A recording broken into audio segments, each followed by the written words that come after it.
toutes et à tous. Merci pour votre participation à cette 5e édition Apifil.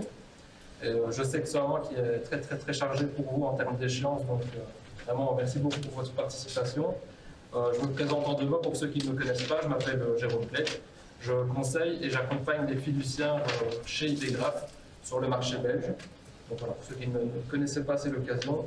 Et si j'ai un micro et que je parle fort, ne vous étonnez pas, le son n'est pas amplifié, c'est simplement pour la vidéo. Alors, avant de commencer, c'est quand même bien de rappeler le concept qui nous amène aujourd'hui, le concept d'Apifid. Donc, simplement, l'objectif, c'est de favoriser la prise de conscience des fiduciaires face aux enjeux de la transformation digitale au sein de leur métier. C'est un message simple, mais qui méritait d'être rappelé. Alors, un concept que nous mettons en pratique avec quel message? Et ça, c'est quelque chose qu'on met en pratique également au quotidien, c'est de définir une vision stratégique plutôt que de mettre en avant un produit en tout premier lieu. Ça, c'est vraiment quelque chose qu'on met à cœur en pratique, c'est de définir le périmètre de vos besoins, quels sont vos objectifs, et de choisir ensuite les outils qui vont vous permettre d'atteindre cet objectif. Alors, cette journée, elle permet également d'échanger entre professionnels du métier. Vous êtes tous ici réunis, c'est l'occasion pour vous de discuter entre vous, de découvrir au fur et à mesure de la journée des acteurs qui viennent d'horizons professionnels différents, qui ne sont pas spécialement des professionnels des métiers du chiffre, mais des gens qui ont une vision peut-être un peu différente. Et confronter ces visions, ça vous permettra peut-être d'avoir des idées et d'aller plus loin dans votre digitalisation. Et tout ça avec un point commun, qui est que le secteur des fiduciaires, des bureaux comptables, n'est pas le seul secteur qui est affecté par la transition digitale. Je pense par exemple à un boulanger maintenant qui s'équipe d'un Payconic pour effectuer des paiements avec un client alors qu'avant on pouvait y aller qu'avec du cash. Un maçon qui rentre chez lui en fin de journée et qui va effectuer des factures de façon digitale sur une application web qui est mise à disposition par son bureau comptable. Et puis finalement, vous qui est aussi affecté par cette transition digitale. Donc 5e édition, et je parlais d'un concept qui reste le même depuis le début de ces différentes éditions. Ce qu'on voit par contre, c'est que depuis la première édition jusqu'à maintenant, on était avant focalisé vraiment sur des points très spécifiques, ici de l'encodage au conseil, pour maintenant arriver à une thématique qui est plus globale, plus large, fiduciaire connecté, relever le défi. Un petit peu comme si on s'approchait au fur et à mesure d'une fenêtre de laquelle on opère des rideaux, on voit qu'est-ce qui dépasse de l'encadrement, et puis au fur et à mesure on s'approche, on finit par passer sa tête par la fenêtre, et on voit qu'en réalité, il n'y a pas que quelques points, il y en a plusieurs qui sont vraiment, qui représentent véritablement un défi à relever, et c'est ça, les prochaines éditions d'Apifid et les précédentes, elles permettent d'aller un petit peu plus loin dans cette découverte-là. Quand on est une fiduciaire, un point principal sur lequel on se concentre, en tout cas un des premiers points sur lequel on pourrait se concentrer quand on veut se digitaliser, c'est l'aspect communication.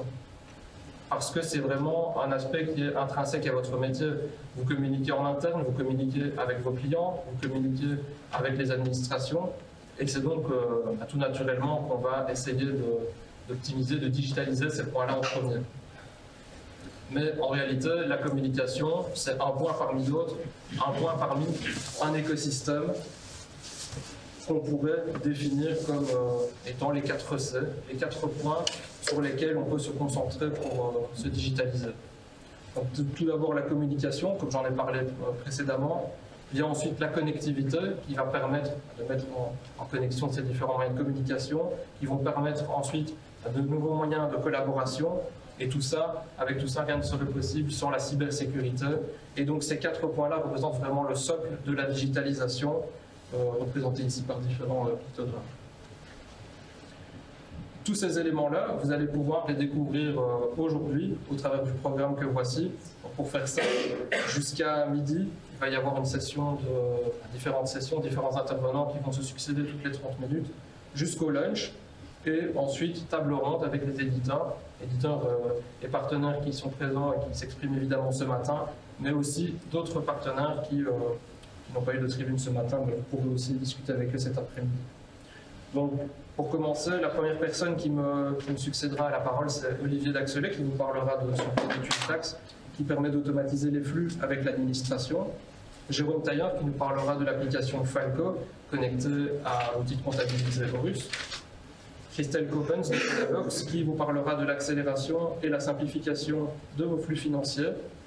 Groupe S, qui parlera des réseaux sociaux comme nouveau moyen de recrutement. Et enfin, Luc Cotin de AirSecure, qui vous parlera de cybersécurité. Et pour finir, après le lunch, la table ronde avec tous les intervenants du matin, plus Sage, Silverfin, Cineton, Digitil, Intellifin, Digital Life, Connective, Accounton, Recover, Team Leader et Squarel. Donc merci à eux d'être présents et n'hésitez pas à aller les rencontrer après. Je pense que ça va engendrer des échanges très intéressants. Donc merci à eux.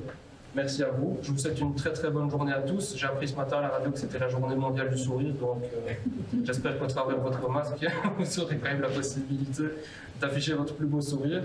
Donc voilà, passez une bonne journée et je vais maintenant laisser la parole à Olivier.